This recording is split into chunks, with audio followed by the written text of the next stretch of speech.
사실상 어떻게 보면 이게 자칫 잘못하면 이 북한의 파병으로 인해서 크루스크 지역이 이제 오히려 러시아한테 피탈당할 염려가 있는 거거든요. 그렇다라고 하면은 그 피탈이 단순히 피탈로 끝나는 것이 아니고 러시아와 북한의 승리로 끝날 수 있어요. 그렇다고 하면은 바이든 행정부로 봐서는 2년 10개월 동안 내가 여기다가 엄청나게 투자를 했는데 내 마지막 모습이 패배로 끝나는 거잖아요. 이것을 막아야 되는 거죠. 그렇기 때문에 에이테킴스를 지원했다라고 보고요. 두 번째는 지금 그 지뢰를 이제 지원한 것은 기본적으로 지뢰는 방어용입니다. 예. 러시아 군의 공격 속도를 늦추고 그것을 돌파하지 못하도록 하는데 목적이 있는 거거든요.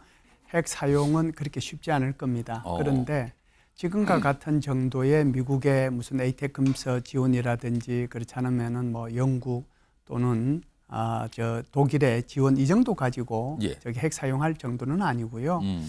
러시아가 정말 핵 무기를 하지 않으면 안 될 어떤 조건이 있어요. 그게 뭐냐면 내가 이 정도 상황이 되면 이제는 러시아가 패배할 수 있겠구나라고 하는 그 조건이 되면 그때 가서 핵무기 사용을 고려하지. Вибачте, без зайвих деталей. У України далекобійні можливості, у України є. І тепер у нас є атакамс. І ми все це будемо використовувати. We will continue to call on Russia to stop bellicose and irresponsible rhetoric. So it's something that we're going to continue to monitor, but we don't have any indications that Russia is preparing to use a nuclear weapon within Ukraine. 자, 우크라이나 군 지금 러시아 본토를 향해서 미국이 사용을 승인한 에이테크임스 이 미사일을 발사했습니다. 그리고 러시아에서도 반응이 나왔죠. 그런데 러시아 이 반응 핵무기 사용과 관련돼 있습니다. 핵 사용을 할 수 있다라고 협박을 한 셈이 된 겁니다. 자, 그럼요. 러시아가 이른바 핵 교리라고 합니다. 핵 사용 교리인데 뭐 쉽게 말하면 핵무기 사용 규정입니다. 이거를 개정했습니다. 뭔가를 추가한 겁니다. 화면으로 보시죠. 여러 가지 내용이 있는데 가장 눈길을 잡는 거는 두 가지예요. 비핵 보유기, 핵 보유국의 지원을 받아서 러시아를 공격할 때는 공동 공격으로 강조해서 핵을 사용할 수 있다. 그럼 여기에는요. 비핵 보유국 우크라이나, 핵 보유국 미국이 미사일을 지원해서 러시아를 공격했죠. 이겁니다. 여기에 핵 쓸 수 있다고 얘기한 거예요. 그리고 또 있습니다. 러시아에 대한 재래식 무기 공격 그리고 항공기 미사일 대량으로 발사할 때도 핵으로 대응할 수 있다. 이게 지난 19일 승인 즉시 발효가 됐습니다. 핵무기 사용 조건을 완화하는 내용을 추가한 겁니다. 지금요. 자, 이 얘기 좀 지금부터 해볼 텐데요. 한국군사문제연구원 김열수 안보전략실장 나와 계십니다. 안녕하십니까? 네, 안녕하세요. 일단 제가 설명을 좀 지정적으로 드렸는데 핵 쓸 수 있다는 거예요. 그러면서 기존에는 사실은 핵 공격에 대한 대응 핵 공격 이 정도였는데 지금은 그게 아닌데도 핵을 쓸 수 있다고 사실상 협박 또는 경고를 하는데 진짜 실행될 가능성이 있다고 봐야 됩니까? 이거는 그냥 단순한 경고에 그치는 거로 봐야 됩니까? 예, 핵 사용 문턱은 많이 낮췄죠. 낮췄는데 핵 사용은 그렇게 쉽지 않을 겁니다. 그런데 지금과 같은 정도의 미국의 무슨 에이테크임스 지원이라든지 그렇지 않으면은 뭐 영국 또는 독일의 지원 이 정도 가지고 저기 핵 사용할 정도는 아니고요. 러시아가 정말 핵 무기를 하지 않으면 안 될 어떤 조건이 있어요. 그게 뭐냐면 내가 이 정도 상황이 되면 이제는 러시아가 패배할 수 있겠구나라고 하는 그 조건이 되면 그때 가서 핵무기 사용을 고려하지 지금과 같은 상황에서는 그냥 블러핑으로 그냥 이렇게 우리가 이해하면 될 것 같습니다. 정도. 그런데 지금 이게 미국이 제공한 그 에이테크임스 미사일을 우크라이나군에 사용해서 러시아 본토를 때렸거든요. 이제 그 이후에 나온 건데 그럼 우크라이나 지금 그 미국 미사일 계속 사용해서 러시아 본토를 공격할 수 있는가? 이거 가능성은 또 어떻게 봐야 됩니까? 예, 에이테크임스를 이제 이번에 우크라이나가 6발 쐈잖아요. 제가 알고 있기로는 올해 2월 달에 에이테크임스를 우크라이나 배치를 했는데요. 총 미사일이 제가 알기로는 100발 정도 간 것으로 알고 100발. 있습니다. 네. 근데 그 전에 이제 여러 가지 이유로 해가지고 몇 발을 쐈고요. 그럼에도 불구하고 지금 우크라이나 가지고 있는 게 뭐 충분한 숫자의 이 미사일은 가지고 있거든요. 제가 볼 때는 러시아의 공격 속도를 완화시키기 위해서는 우크라이나 이거 사용할 겁니다. 그러면은 또 협박은 나오지만 핵도 얘기는 하지만 실제 그게 실행은 또 다른 문제다. 그렇죠. 이 말씀이네요. 네. 이런 가운데요, 지금 러시아 쪽에서 또 다른 보복, 협박 이런 얘기를 꺼내놨어요. 특히 프랑스가 등장을 합니다. 이 얘기에서요. 들어보시죠. или территориальную целостность. Значит, агрессия против Российской Федерации со стороны любого неядерного государства с участием или при поддержке ядерного государства рассматривается как и совместное нападение. France, as we just discovered, is not discovered, reiterated once again, is in the lead of the war through Ukraine against the Russian Federation. 김열수 실장님. 네. 프랑스 얘기. 그러니까 프랑스를 보고 지금 뭐 훈련을 거기서 받고 있으니까 여기도 대상이다, 공격 대상이다. 왜 또 프랑스 얘기를 하는 겁니까? 사실상 뭐 훈련시킨 거 가지고 저 얘기한 것 같지는 않고요. 사실상 올해 2월 달에 마크롱 대통령이 5번에 걸쳐서 2,000명 규모의 프랑스 군을 러시아에 파병할 수 있다. 우크라이나에 파병할 수 있다라고 얘기를 했거든요. 그게 이제 여러 가지 이유로 해서 무산되긴 했지만 그것을 이제 사전에 염두에 두고 그런 일이 일어나지 않도록 하기 위해서 지금 러시아 외무부 장관이 거기에다가 못을 박는 그런 게 하나 있고요. 또 하나는 지금 영국에서 가지고 있는 그 공대지 미사일, 그러니까 전투기에서 땅으로 쏘는 미사일을 이제 스톰 섀도우라고 얘기를 하고 똑같은 미사일을 영국과 프랑스가 같이 개발을 했는데 이 프랑스는 이 미사일 이름을 스클래프라고 얘기를 해요.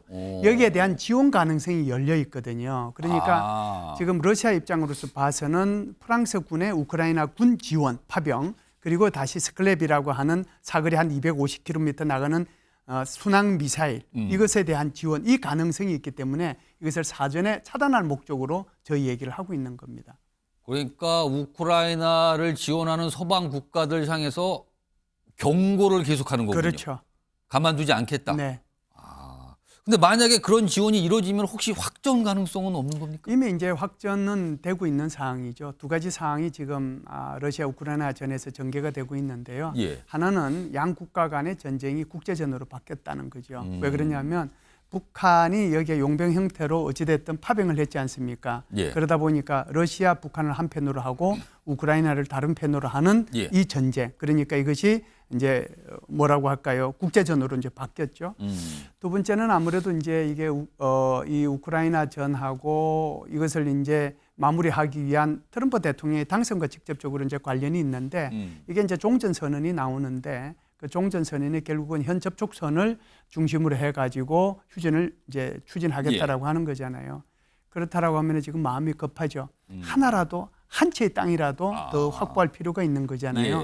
우크라이나는 우크라이나대로 한 채의 땅을 더 확보하려고 할 거고 그다음에 이제 러시아는 러시아대로 한 채의 땅을 더 확보하려고 하고 있기 때문에 그래서 전쟁이 더 지금 격화되고 있는 거죠. 제가 볼 때는 거의 뭐 2년 한 10개월 만에 최대로 지금 격전이 벌어지고 있다 이렇게 보죠. 자, 미국이 우크라이나에 대해서 미사일을 통한 러시아 본토 공격을 승인했죠. 그런데요, 이걸 가지고요, 트럼프 당선인 쪽에서는 굉장히 못마땅해하는 분위기가 나옵니다. 화면으로 보겠습니다. 바로 이런 반응인데요. 지금 국가안보보좌관 지명자죠, 마이클 월츠.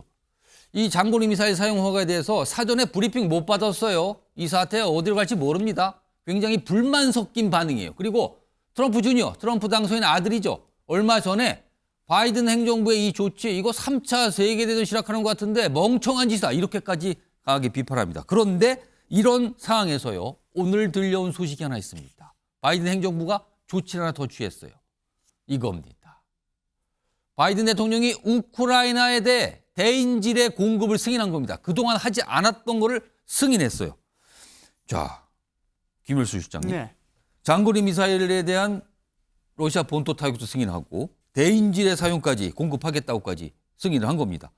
바이든 행정부가 막판에 뭔가 몰아서 지원하는 분위기고요. 반면에 트럼프 당선인은 굉장히 못마땅하면서 반대 목소리를 내고 있거든요. 지금 이거 무슨 상황인 겁니까? 그러니까 소위 말해서 이제 이거는 바이든 대통령, 바이든 행정부의 우크라이나 러시아전을 바라보는 근본적인 시각하고 그다음에 트럼프 당선인 측에서 바라보는 우크라이나 이 러시아전에 대한 시각하고 완전히 정반대입니다. 그렇기 때문에 바이든 행정부로 봐서는 지난 거의 뭐 2년 10개월 동안에 이 우크라이나에 대해서 물적 그다음에 인적 여러 가지 지원을 사실상 해왔던 거지 않습니까?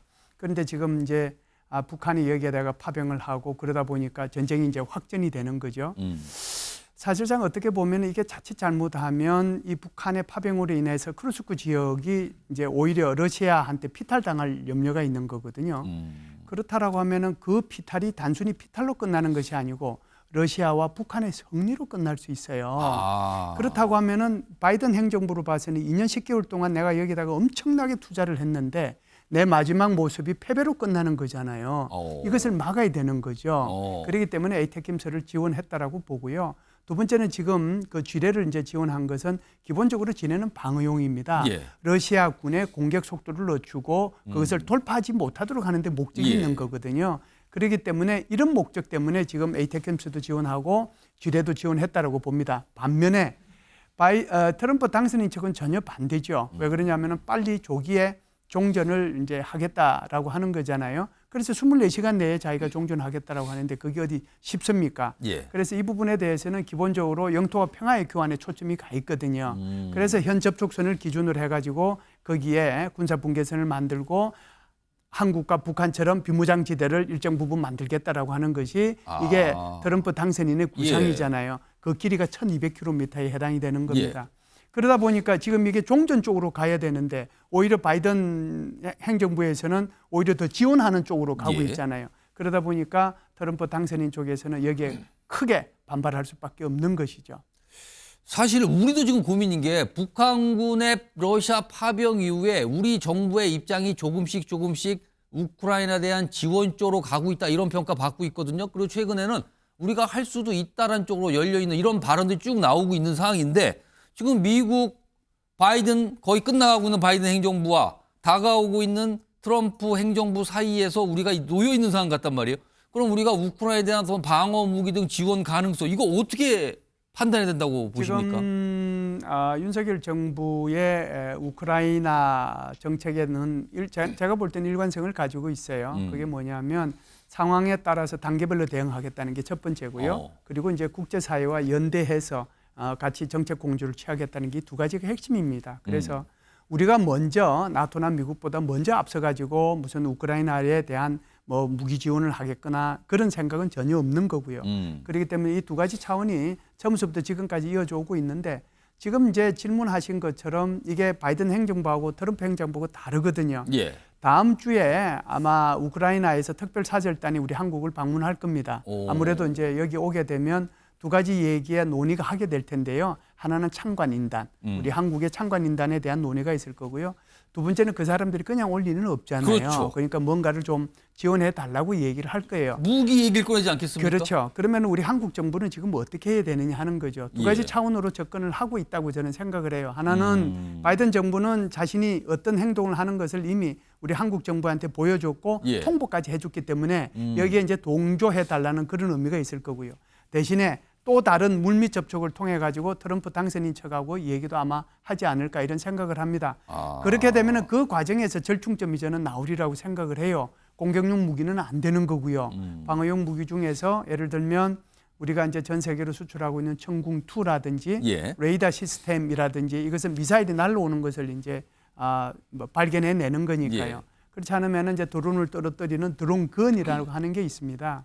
이게 주로 이제 방어용 무기에 해당이 되는데 그것도 뭐 전체적으로 다 하는 것이 아니고 그중에 일부를 같이 좀 협의할 수는 있지 않을까 그 정도 생각합니다. 다시 말씀을 드리면 트럼프 측하고도 물밑 접촉은 계속해서 그들의 의중은 타진할 거라고 저는 생각을 해요.